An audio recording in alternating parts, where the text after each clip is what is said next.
رسول اللہ صلی اللہ علیہ وآلہ وسلم کی پیاری پیاری حدیث مبارکہ۔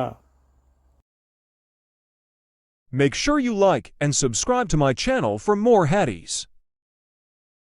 آمش نے بیان کیا کہ میں نے ابو صالح سے سنا، وہ بیان کرتے تھے کہ میں نے ابو ہریرہ رضی اللہ عنہ سے سنا کہ رسول اللہ صلی اللہ علیہ وسلم نے فرمایا، 3 طرح کے لوگ وہ ہوں گے جن کی طرف قیامت کے دن اللہ تعالیٰ نظر بھی نہیں اٹھائے گا اور نہ انہیں پاک کرے گا، بلکہ ان کے لیے دردناک عذاب ہوگا۔ ایک وہ شخص جس کے پاس راستے میں ضرورت سے زیادہ پانی ہو اور اس نے کسی مسافر کو اس کے استعمال سے روک دیا۔